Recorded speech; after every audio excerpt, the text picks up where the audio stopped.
Hey friends, the views of our guests do not necessarily reflect the views of Let's Talk Menopause. Let's Talk Menopause does not provide medical advice. The content in this podcast is not intended to be a substitute for professional medical advice, diagnosis, or treatment. Always seek the advice of your physician or other qualified healthcare provider with any questions that you may have. Welcome to Hello Menopause. I'm your host, Stacy London.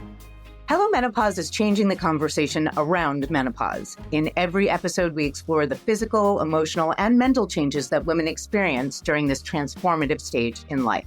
This season, we're so thankful to our sponsor, Versely. The options for menopause care can be overwhelming, which is why they've done the research to help you navigate all of them.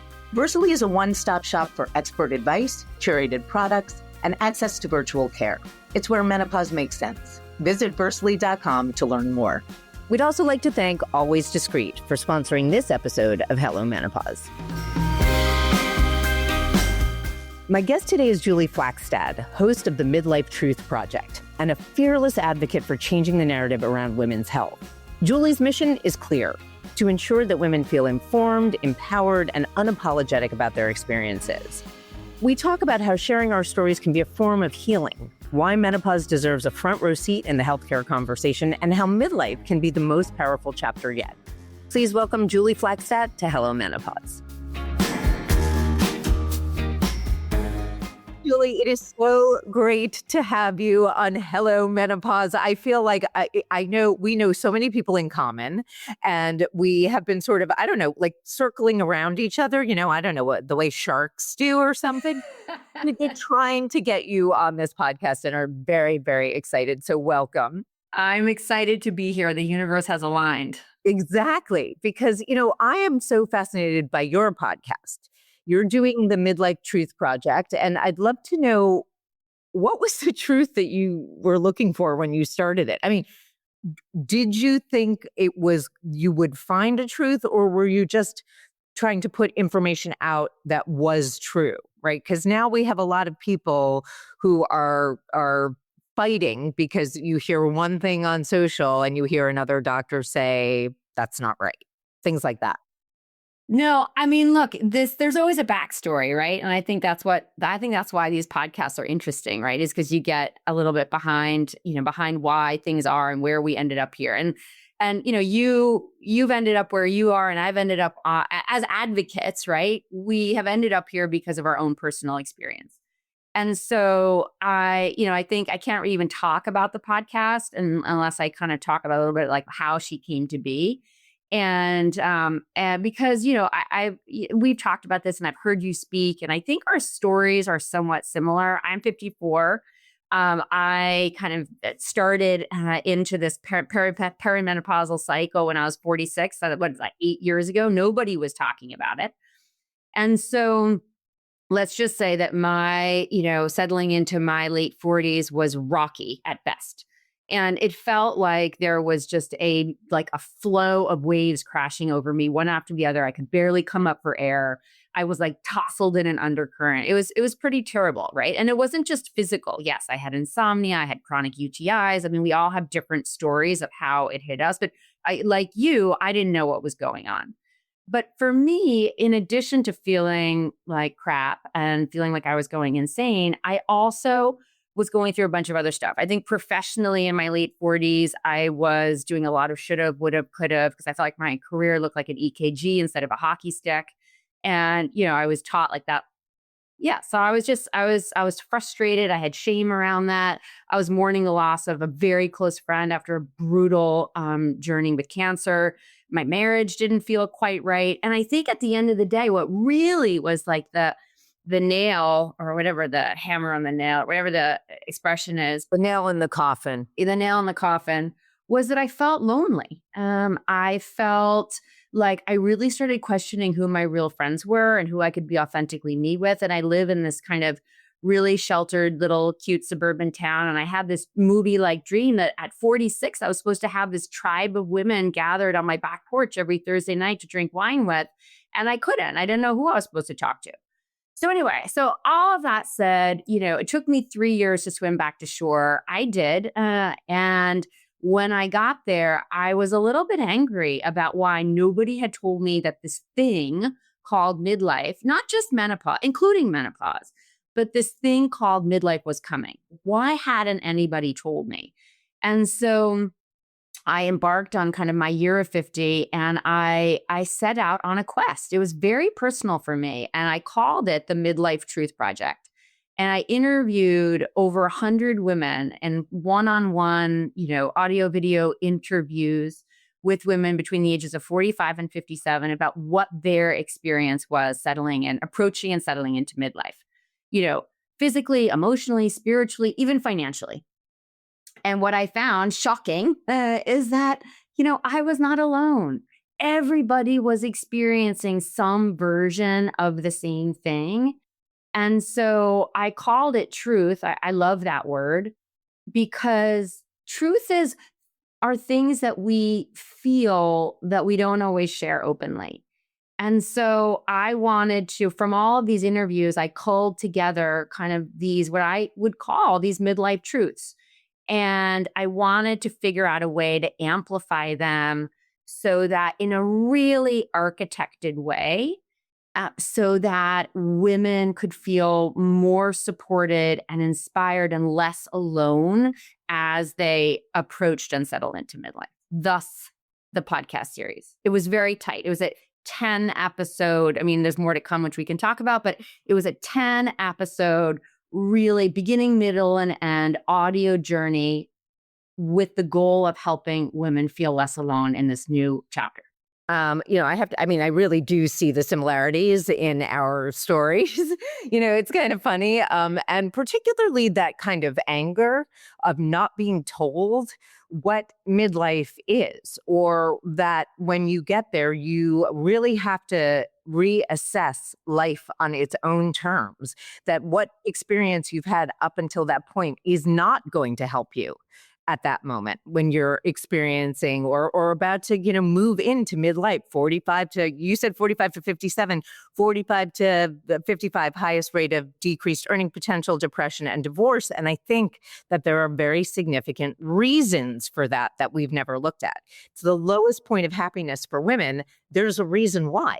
And, maybe it's menopause, maybe it's midlife. It's that we have no rule book and we are not taught to understand the feelings that we're experiencing. We're not taught to understand, why would I feel lonely at 47, right?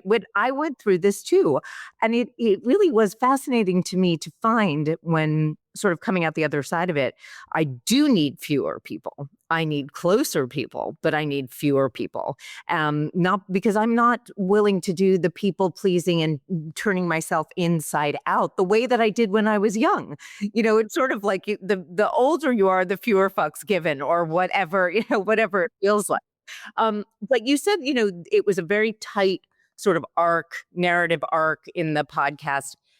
Was it around the kind of the 5 issues that you were talking about before, physical, emotional, financial? I mean, yes and no. So, it was a beginning, middle, and end.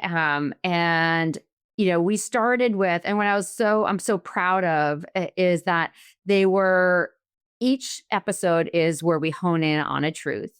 And we started with episode 1, which is called Go Deep. And I won't, kind of bore you with going through each episode, but Go deep is I believe in the world of being deep. If I could now at this stage in my life just live kind of 2 inches or 2 feet below the surface, I don't want to be surfacey anymore. I want to have real conversations with real people. So the beginning of the podcast was a setup of let's go deep. Let's have really good conversations with really smart people and get perspective on each one of these truths. So we kicked off with Chip Conley, who I know yeah, oh my God, he's amazing. I think you were there too at South by. So I've gotten to know him and I adore him. He's a delicious human. And he really set the stage. We called it Windows Open because let me pause here. I think one of the biggest truths that I walked away with after all of these interviews was that there is a duality to aging. And I wanted to set the stage for the listeners is that there is a profound mourning and loss, and anger, right, that comes along and grief that comes along with this time in our lives. And, that can manifest itself in letting go of our children, our aging parents, our own vanity, our, disease, so many different aspects. And then coupled, the other side of that is that there is this explosion of curiosity and inspiration and growth, right? But you cannot have one without the other, or you're giving yourself a disservice. You can't walk through the world at this stage in our lives without having feeling the feels, so to speak, in order to be able to really expansively lean into what this next chapter represents. And so, with Chip, we talked a lot about how this idea of the atrium, right? About like this whole, the U curve of happiness and like what is ahead. And if we can just take time to open that window, you need the fresh air.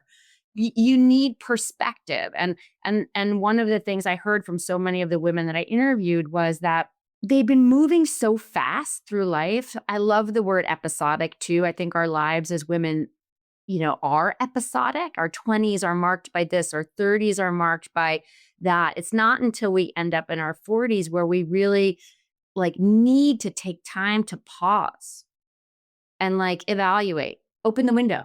Yeah, I mean, I kind of think that perimenopause is Mother Nature's way of being like, sit up, pay attention. This is about you now.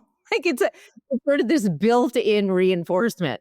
But it's also interesting that you use the word truth, right? When you say the truths that you discovered, is that because they were things that you found in common with everybody? Or because I always I'm struck by the word truth a lot these days, right? When I think about it, I'm sort of like, what is the difference between truth and a belief?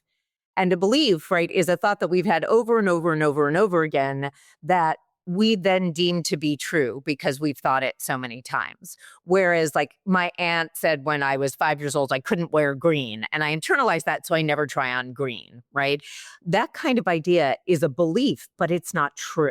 That's wise, Steve. I like that. Okay. Thank you.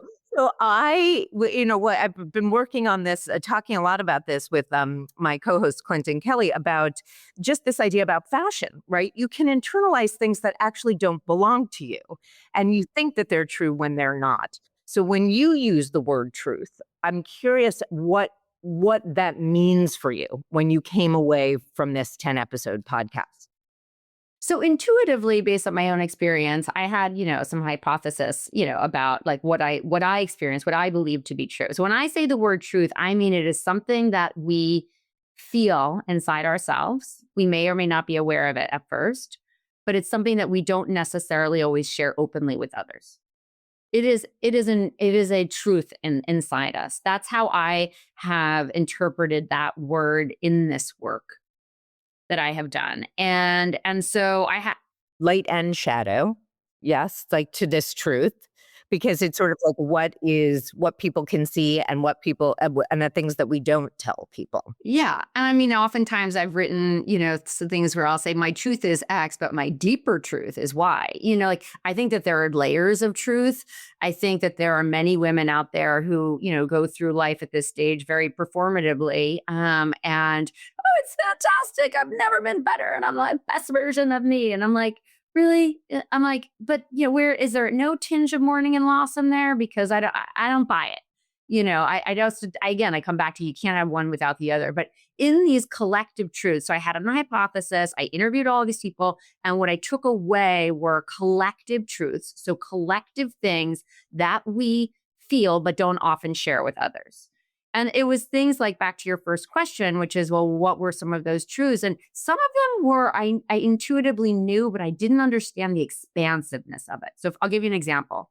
So two of the most vulnerable truths that we talk about in series 1 of the podcast was that families change. And for those women who I spoke to who were mothers, the degree of vulnerability and the best word I can come up with is ache. The ache that they felt as their identity as mothers evolved and they have learned to let go of their children was so real. Like, I mean, it's science fiction to let these kids go or fly.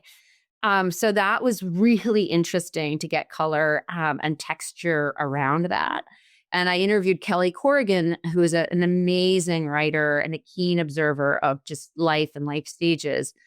And she really shared her perspective on that and gave so much advice and insight and wisdom in that episode that I think will be helpful for women who are struggling not just with aging children and letting go, but also aging parents. And certainly, divorce, breakups, midlife, we see a ton of that. Oh, 100%. And then the other one that I thought was really interesting, again, not like shocking, but the degree of vulnerability around it and the spectrum of emotion around the truth sex is complicated. So sex is complicated, especially at this stage in our lives. And what I took away from all the interviews was, again, that kind of like financial security, like there's a huge range, right? Some are having the best sex ever, and some are having absolutely no sex, whether it's by choice or circumstance. And there's a heaping load of us in the middle that are kind of like, meh, like, so the conversation is not just anatomically, but we talked to, I know you know her very well, is Dr. Kelly Casperson. She was amazing.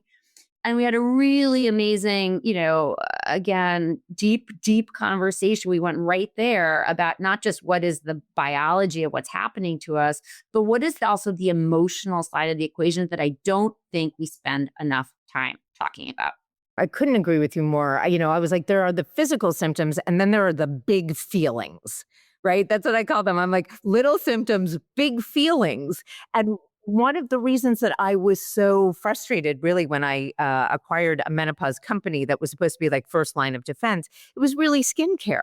And it's not that your skin doesn't get drier, your hair doesn't get drier, but those are the little symptoms, not the big feelings. And I'm like, you can't get through menopause without talking about the big feelings. You can't get through midlife without talking about big feelings. And I completely agree with you. That's the crux of it, right? You want people to feel like they understand you're all speaking the same language about things that you are feeling acutely. The thing is about sex, which I thought was interesting. I mean, we could just talk about sex a lot. There's so many completely false narratives around sex that bother me so much. This whole idea of like, oh, men just want it all the time and women are like, no, no, no, or whatever, whoever your partner is. Like, that's so effed up, by the way, because it just makes, there's so much shame that women carry around there if their partners aren't into sex or don't define sex in the same way, or there's just so many narratives that are wrong about that. But the other part that I think is difficult about sex is we're taught that, especially our generation, that sex is so much about penetration. And I hate to kind of go there, but but it's like how we define sex, and I don't know if you saw it, the Dying for Sex with Michelle Williams, the TV series. Oh my God, it's so good. It's just, and there's just one point in the series where she says, oh my God, you Gen Xers, you think it's all about this, but like, and she has this beautiful monologue about how sex is a wave and it's a feeling and it's an emotion. And I just feel like there is so much vulnerability and shame still for our generation around it that we're just not comfortable sharing. And here's the clincher, is that the women don't even want to talk about sex because they feel like it's no longer their story to share anymore, because then they're kind of outing their partner, which is, so we're just alone. We're alone up in our head about this stuff. I think that's totally true. And I think, what you were saying about the shame being something the partner is internalizing when, let's say, somebody who loses libido in midlife is the person who doesn't know how to talk about it in the first place. I think these are very difficult conversations to have, particularly in romantic relationships, because you can love somebody and not want to sleep with them, and it's not personal. And, a lot of that doesn't get talked about because we are afraid to admit we don't want sex as much as we're afraid to admit it. And I find that to be a really interesting dilemma in terms of what it means to be in love with somebody. when you're at different ages, how, lust and limerence are all about being younger. As we age, we want to age and love the person, and grow with them and change with them. So if something like this gets in the way, that can be really painful without real communication. So I can imagine that that was a very, kind of deep and vulnerable conversation to have. And I hope that listeners, as they listen to this or they listen to, that particular series, that if nothing else, we can just offer small, tiny takeaways for how to begin to have the conversation with a partner or a spouse. And again, I go back to the same thing, just so we can feel less alone. Life can be really lonely. And I don't think any woman should feel alone about how they view financial security or how they view, their sexuality. Agreed, completely. And, I know that you have talked about midlife. I like to talk about it as a reckoning to a renaissance, but I've heard you talk about it as a reckoning and a reinvention. And you were an executive producer of her second act, the documentary co-directed by Constance Zimmer and Abby Epstein, who I know as well. That you're going to be involved in. Yes, I'm doing the midlife monologues, which I'm super excited about. But you've helped, sort of reshape the way that we see women at this stage of life. And what compelled you to take that project on? And really, how does it reflect the broader mission that we are trying to rewrite this midlife narrative? Is it really about saying, hey, we are just shining a light on this. We're going to create a framework, and then we're going to have like a way in which for you to understand this? Because even the way you were talking about the podcast to me makes a lot of sense. You set yourself up to be able to talk about difficult things, about how you're going to talk about difficult things, going deep, and having this kind of conversation, the duality that is necessary to understand midlife. Is that how you approach this project as well? Yeah, I mean, look, I'm going to be honest. This is a labor of love project. I started talking about this documentary 2 years ago. We are working with an LA-based production company, and we have been so close so many times, but getting stuff made, getting Hollywood media storytelling to support this story of midlife or men and menopause is really hard. I pitched, I think it was beginning of 2019. I went to LA. I pitched to every streamer and every channel a makeover show about midlife, just midlife. I was like, there are so many key turning points. What if I show up with like a helmet and a mattress and I'm like, I'm not staying till we figure this out, right? And go through all of those things, take people through all of the things they need to know about entering midlife is like it's like, walking into the upside down. You have to know what's coming. And I was completely crickets. Nobody wanted to hear it. Somebody said to me, nobody wants to watch midlife women. I was like, who do you think the Real Housewives are? What are you talking about? And the good news is I think we're starting to see things move. I mean, and we're actually having with She Media. I know you work a lot with them as well. We're having a really interesting panel with them in LA in a few weeks with Constance and Abby, talking about Hollywood on midlife. And like what are the myths? What is the media? How are they supporting or not supporting this new chapter in our lives? But without getting off on a tangent, so we've been working on this documentary for 2 years, really trying to get it supported. And I'm happy to say that, we now have the funding. Congrats. Oh my God. Look, just a round of applause. Yay. If anybody knew what it takes to raise funds for this kind of thing, I mean, that's a feat. It's a feat, right? But again, I won't believe it until we're actually, the cameras are rolling. But anyway, that's the latest. But no, and then what the really exciting part is, what is delicious about this time in our lives is I feel like women are collaborative more and more so. So when we were trying to get different celebrities involved and trying to find, who was the right cast, I learned that Constance Zimmer, I'm sure your listeners, probably know who she is. She's an amazing actor. And she had co-created the Midlife Monologues with Abby Epstein. And it's really a spin off the Vagina Monologues. And so they're calling it the Midlife Monologues. And that is a Broadway production piece. And so I found out that they were doing this and they had this whole creative community of which you are one. And I said, wait a minute, like this makes perfect sense. Like we should do a film version, a documentary version of this that is a part of that storytelling. And so fast forward, they've come on board, they're co-directing the documentary.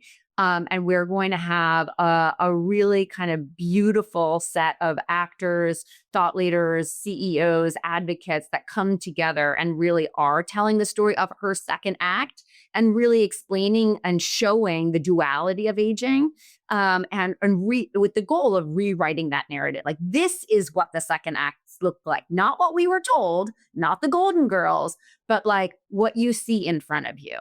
And we're really excited about bringing, cross-generational conversations, into the film about, different genders, like really kind of expansively telling the story. Sure. That's part of it, right? Is that the story that we're telling about midlife today in 2025 resembles nothing to 2010, even 2015, right? The amount of advancements, the amount of conversations around race, gender, identity, just generally have become so much more expansive. And I really think it's incredible to document that. Now, I have a question for you about that style, right? Because if you're doing a documentary, there obviously, I'm not a documentary filmmaker, but I'm assuming that, part of what I remember somebody, maybe the Maisels, saying about documentaries is that you're actually kind of creating artificial borders on real life to create a story. Whereas when you're making a movie, you're trying to imitate life. You're trying to make it look more like life than a scripted, piece of writing. So is this the type of thing where you would think that you would do a lot of interviews to camera, or is this more the thing like what I feel is really missing is this idea of like we don't show cool women in midlife doing cool things. We have to be like, I'm in midlife, I'm this, I'm that, I felt this. Instead of I don't know if you're familiar with Tim Parr, who started Caddis Glasses. I don't know him, but I certainly know Caddis. Yes. I wish I had them instead of my $25 Amazon glasses. So, in case he's listening, you can feel free to send me. All right, Tim, if you're listening. But the thing about this is that I felt what was so amazing, what was so brilliant about the marketing was that he was like, see better, see differently, see clearer in a way that felt very aspirational to the age. All of the models, all of the people looked like artists or like very creative individuals. And it made me feel like we're just showing you how cool midlife is instead of telling you, which to me, it really resonated because I was like, I spend a lot of time saying, oh, wait till you get here. There's the reckoning and the Renaissance. But you want to see people in action, like the Constances of the world and the thought leaders of the world and the CEOs, not just talking about the subject, but about being the subject. Yeah. No, as a writer, that's what we say. We say you have to see, don't tell, right? Like you've got to show it, not just tell it in words on paper. And so that's 100% what the documentary is going to be about. It is going to be about, through the storytelling views of people who are using their platforms to reshape the cultural narrative around aging. It is going to be very much, an expose, a tapestry of women who are living her second act in a way that is inspirational, but that's also vulnerable. Again, I don't think you can get to this place of curiosity and inspiration and kind of living your rainbow self, with all of your talents and your curiosities, to come back to that word, without having let go of the rope. Like I always come back to that, we're fighting so hard for so long, but if we just can just let go of the rope and know we have this amazing long road ahead, this wonderful runway of decades ahead that we can continue to grow into ourselves and be who we want to be. But you can't do that without letting go of the rope. Absolutely. I could not agree with you more. All of these analogies, these metaphors, I know. My brain's a metaphor. Listen, it makes so much sense to me that, I used to say that I felt like the letting go is that you also have to trust in the fall, right? Or the descent. It doesn't necessarily have to feel like you're jumping out of a plane, but you have to feel the difference. You have to feel the difference on the way down to like unlike Katy Perry, actually kiss the ground when, when you figure out where you're at. It's like a little bit like Dorothy in Kansas. You're being tossed around with a ton of differing information, things that will work for you, won't work for you, scams, all of the things that you're talking about with your immediate family, your friendships, your romantic relationships. Is To me, it really is all of the things that we've learned up to this point no longer serve us. So it's sort of about, using a rule book or writing a rule book as we do it. And I think that there's little like I think sometimes I can talk in platitudes and about oh, let go of the rope, and to your point, like, and not be afraid of the fall. But I think that there are micro ways of doing it, and I think we have to remind ourselves and everyone listening that these are you have to there's trial and error. You've got to like try letting go a little bit and see where you land. It doesn't have to be this monumentous thing. You don't have to go quit your job, and follow and open the bakery. And but you can make small micro changes and kind of see how that feels, see how you set, give yourself permission to kind of, like a cat, almost like just feel your way. I mean, I often say, again, another analogy, follow the breadcrumbs, blah, blah, blah. But I do think, I think about it often in terms of friendship. Friendship was another midlife truth that it sounds very like, oh yeah, of course, friendship matters. But no, like a midlife truth is friendship matters. And to sit with that, and well, what does that mean? I think back to your conversation about like, oh, less is more. I think it really is that as we age, friendship matters more and more. There is a lot to celebrate, but there's a lot of mourning and loss that comes. Big things happen as we age, and we need, I call them oak trees. They're deeply rooted, they're firmly planted, they can weather you in any storm, and you don't need 20 of them. You might only need like one. You'd be lucky to have one. But or a few, and then you've got flowers and you've got weeds, and there's a whole garden, right, of friendship. But I just think that when it comes to friendship, we need to, how do you get there, right? And then these micro changes of letting go is like, try to be vulnerable more with people who you believe to be an oak tree or believe, and see where it goes. Find out who responds with you give them vulnerability, or they giving you vulnerability back. Like, these are all small changes that we need to kind of think about as we age, in these truths. Yeah, I mean, I really think about that, and now it's being said in more than one book, but I remember it from Frank Lippmann's book that, not loneliness is a worse epidemic. It's loneliness, or prolonged loneliness, is something in older people like akin to smoking 15 cigarettes a day. It's that bad for your health. And I have to say, I really feel that to be true. Like, the more that I age, the more, importance I place on my social interactions. I feel, a great deal of pressure about work, a great deal of pressure to keep making money when, as we age, the chances of decreased earning potential are so great. And you need an outlet for those big feelings, right? It is a lot of grief and it is a lot of mourning, but also when good things happen, you want those same people who are rooting for you, who will talk about you in rooms you're not in, to be the ones supporting you. And it really has, in the last couple of years, I've really noticed how particular I am, but I've also noticed that, like, once I have an oak tree, if they're like, you've got to meet so and so, that person sort of has a pass. I'm like, if the oak tree says so, I'm willing to meet this little bush or whatever. Yeah, sapling. I call them saplings. Sapling. I couldn't think of what is a little tree. No. I get it. And it is explosive, right? And this is all, and it goes back to, intentionality, right? If there's like kind of one of several words that are important in this stage of life, is be intentional, right? Be intentional about friendship. Be intentional about, motherhood. Be intentional. Like you've got to surround yourself with some wisdom, with some guiding lights, and perspective, because this is a challenging time. It is, again, like biggest midlife truth. Midlife is the most explosive time in a woman's life because nobody has prepared us for it. Are there other explosive times? Yes. Are they culturally celebrated, as you talked about with Chip? Do we have knowledge about them and education about them? Yes. But this one, we don't. So, like, newsflash, we have to give ourselves some grace, certainly about that. And I will just do a shameless pitch because you wrote the foreword for this. Please do.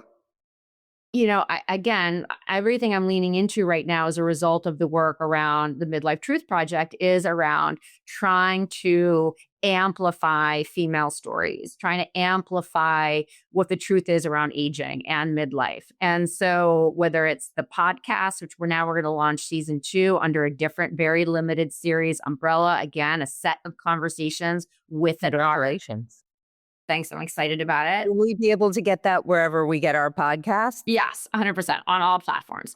But they are meant, season 1, it's meant to be listened to 1 through 10. It's an audio journey, which is a little bit different than some other podcasts. But then you've got the documentary, which is going to we're going to start pre-production on this summer, called Her Second Act. That's going to be great. But here comes, yay, drum roll. An anthology, a book that we just did a podcast for yesterday. It's called Midlife Private Parts, and they are revealing essays that will change the way you think about age. And you wrote the foreword for this, so thank you. Oh my God, it feels like it was 100 years ago. I'm not going to lie. I mean, it's not even it's coming out June 24th, but you can order the pre-copy or whatever it's called. Wait. Yeah. And so there are 24, I think there's something like 24 or 26 essays, all about different aspects of midlife, what I would call truths. And I am one of the essay writers in the book. And it was such a joy to be a part of that collaboration. And that's what I think this is about. I think this is it's our shared stories. It's about coming together. It's about, being a part of connective tissue that can set the stage and hopefully help the next generation understand that there is such a long, beautiful runway ahead. It is not the end, it's the beginning. I completely agree. And I also think that you are, it's so, I don't mean this to sound condescending at all. I'm like, it's with like such admiration. But I'm saying, I just think it's so intelligent to hit sort of this omni-media kind of platform. So there's the book, there's the documentary, there's a podcast. There are ways for people with different kinds of passion for entertainment to be involved in the movement, right? Because it really is one. And my argument is that, this is Gen X's legacy, that we are, in fact, finally speaking truth to power about midlife. I mean, we're actually speaking about it for the first time. And what that actually means is that we are creating a much smoother path without that reckoning, without that Mack truck barreling towards you for every generation that comes after us. No, I don't think any other generation after we're done with all of this is going to think, I don't know what to do if I'm perimenopausal, or I'm not sure what to ask for if I'm having trouble sleeping, or just the idea that letting go of one's youth really is grief, and it really does require mourning. You can't get around it. But then there's also the acceptance of what's to come. And it's the first time that anybody's talking about the dark side. But can you imagine, though, like maybe it will actually be different, because if the next generation sees, show don't tell, sees, and we model for that generation what this new chapter looks like, maybe there won't be as much mourning about letting go of some of these of our former selves, because they won't be as attached to it. Well, I hope that you're right. Right? Because I'm also hoping that a lot of the things that we've internalized, particularly as women or just, people with female physiology, have really been around this concept of the, Dora, the patriarchy. And, that's what I'm like, these are patriarchal values. When we say goodbye to our youth, we're saying goodbye to the beauty that we felt in our youth or the bodies we had in our youth. That's also particular to our age, right? I grew up, I'm the same time as you, essentially thinking that Kate Moss was the perfect body. Times have changed significantly. We are much more body positive. We have much more body acceptance. So younger generations may not feel tied to the same kinds of things that they're saying goodbye to. But I do think when the two phrases that I hear from every person I have ever talked to about the beginning of perimenopause was, I stopped feeling like myself and I didn't look like myself. And even if those are not significant changes to other people, they are significant changes that there's no coming back from. The idea that you are no longer, if you were ever able to biologically have children. I never wanted children, but I had to stop and be like, wow, something my body's been able to do since I was actually 11 is no longer possible. So there are things that I think are just inherent in the way that we live life. We have to say goodbye. Maybe we can say a better goodbye, but without grief, you don't have the love and curiosity for the future, right? There's no goodbye without hello and hello without goodbye.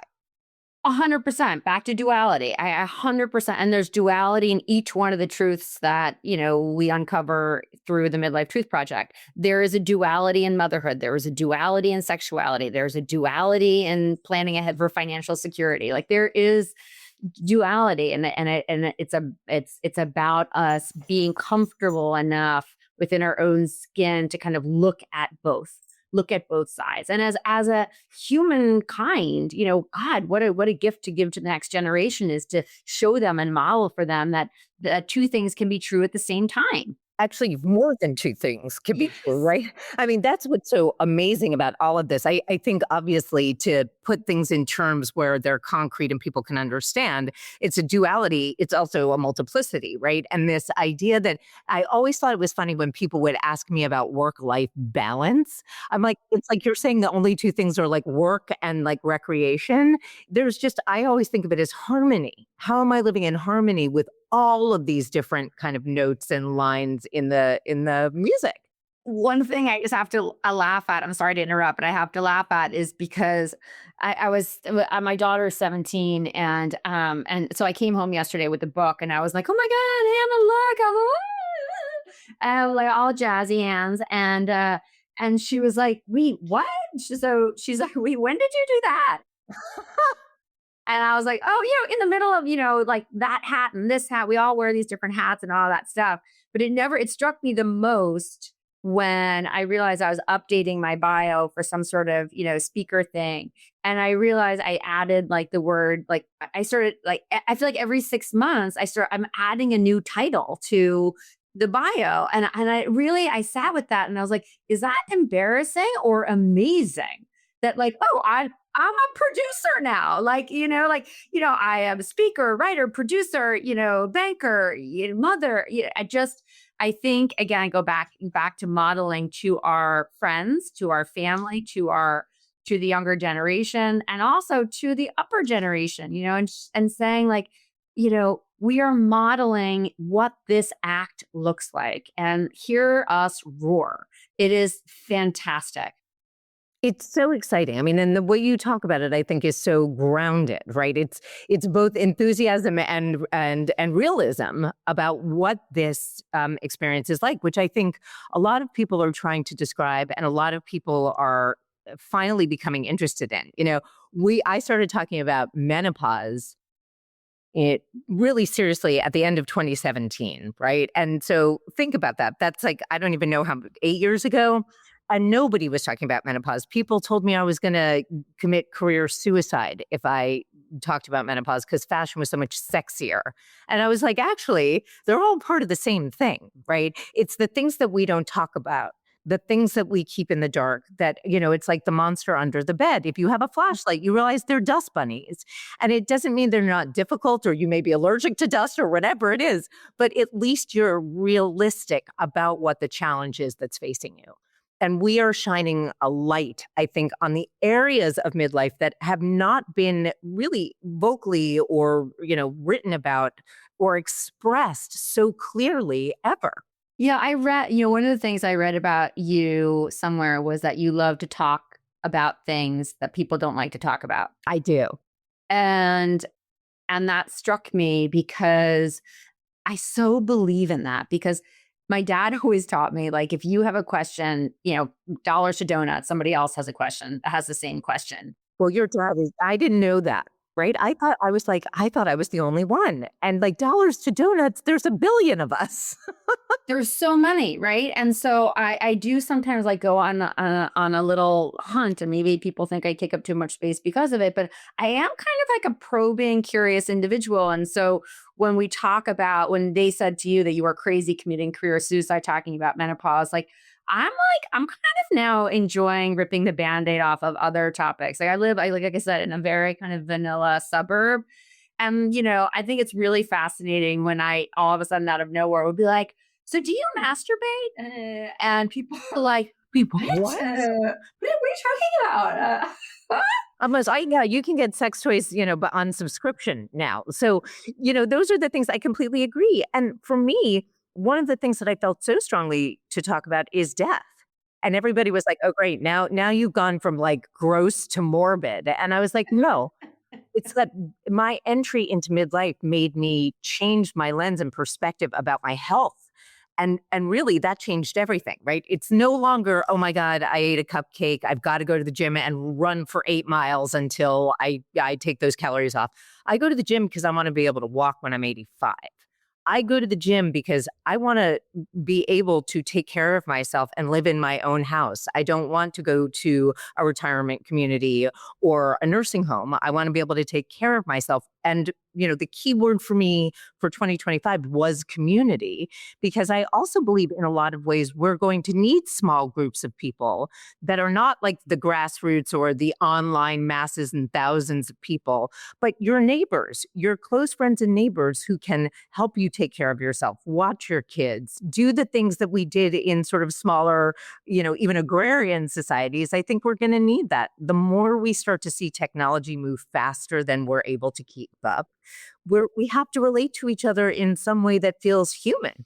I think that's beautiful. I don't think we spend enough time really focusing in on how we're going to continue to build community. I think we are way too isolated. Even, for myself, I'm a solopreneur, and that's probably what attracts me so much to these collective projects. And if I will be my happiest, if I can, continue the next 30 years being involved with really smart women and talking about female truth, not just midlife truth. Like, I'm right here right now, but like, I want to talk about other truths too, other female truths that can help change the narrative around so many different issues.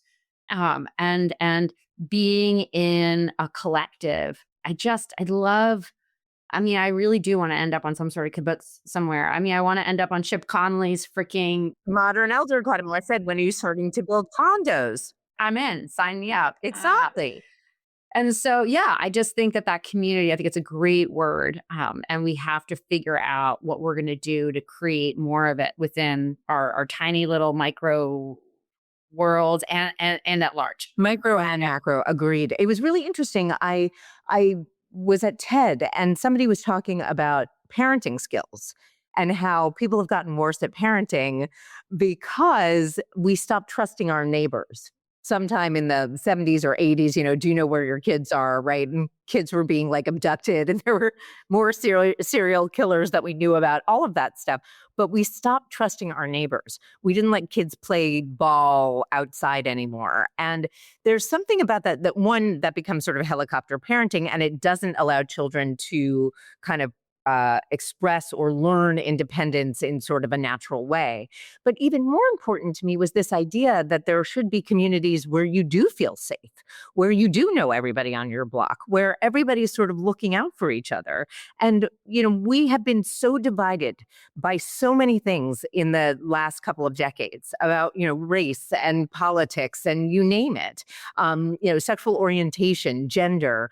These are things that have pushed us away from each other. Instead instead of creating the fabric that is really necessary to relate to each other on a human level, not even an opinion level, right? Just who we are as people. So it will be very interesting to see how those micro communities develop. Yeah. And I think, I mean, dare I say it, I think the digital, one of the things I'm proud about for our generation is our ability to be so flexible and nimble. Like, if you think about it, we are the only generation, like, we have had to be so amorphous, like, in terms of this digital generation. Like, we came into this generation with zero technology, and we've had to figure out our entire lives, like, in being hit in the head with technology. Like, our children grew up with it. The generation above us never had it. Like, we were in the epicenter of it. And so I hope that as we now go into this new chapter of our lives called midlife, which is, again, decades long, is that somehow we can figure out how to use technology in a way to create communities so that it is, back to the loneliness thing, that we feel less alone. And that we can find each other and spend time with each other in a way that feels meaningful. And I don't know exactly what that looks like yet, but I am optimistic, like the internal optimist. Well, I'm optimistic because of the projects that you're doing. Almost create community by making the project. So to me, that's where that starts to come in. You've got the book, you've got the podcast, you've got resources, to help create that community, and also to be discerning about that community. So, we are sort of an action item oriented podcast. And if you could leave us like with one or two things that you think are either great advice for somebody who is like beginning to feel like middle age might be affecting them, or just great advice about how to take on a few of these challenges, whether they're physical, emotional, financial, what's a great starting point for us? The podcast series? No. Care? We got that. Podcast series, Midlife Truth Podcast, Midlife Truth Project, correct? The Midlife Truth Project, yes. And you should listen to it in order 1 through 10. Yes, thank you.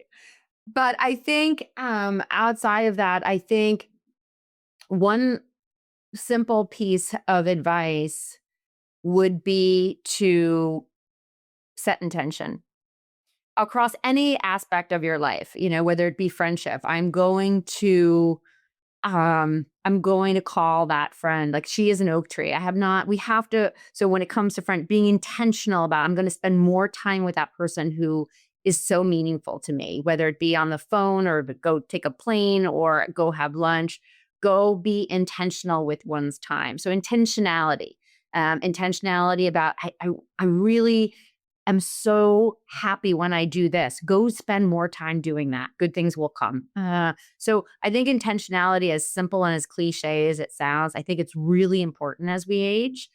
That's number one. I also believe in, these are very kind of like tactile or very kind of specific things, but I have seen them at work across so many different women that I have encountered. The second thing would be to say something out loud. To saying things out loud to someone or in front of the mirror takes it off your heart and into the universe. And that changes. It changes how you feel. Something about saying it out loud and hearing it makes it true. It comes back to truth. It's something I feel but don't always share with others. Sometimes you can just share it with yourself. I have a complicated relationship with ... And then put your oxygen mask on first. Yeah, I'm sorry. Completely agree with that. Like, I love like being in partnership. I love my children. I love, my mother. I love the work that I do. But at the end of the day, I can't show up for anybody unless I show up for myself. And it took me years of therapy to figure that one out. I totally get it. And I still think there are people who think, oh no, my kids come first, or my pet comes first, or whatever it is. But I really do believe that. And I really think that those are wonderful action items. I feel like if everybody does those three things, we've already moved the needle. So Julie, I want to thank you so much for your time. Let's Talk Menopause is a national nonprofit organization invested in changing the conversation around menopause so women get the information they need and the healthcare they deserve. Please visit letstalkmenopause.org for a wealth of menopause information, including a symptoms checklist, information about long-term health risks, how to navigate menopause at work, and interviews with health experts, and so much more. Hello Menopause is a production from Let's Talk Menopause, produced in partnership with Studio Kairos. I'm your host, Stacy London. Kirsten Cluthy is our supervising producer, editing and mixing by Revoice Media. Hello Menopause is available on Spotify, Apple, Google, and wherever you get your podcasts.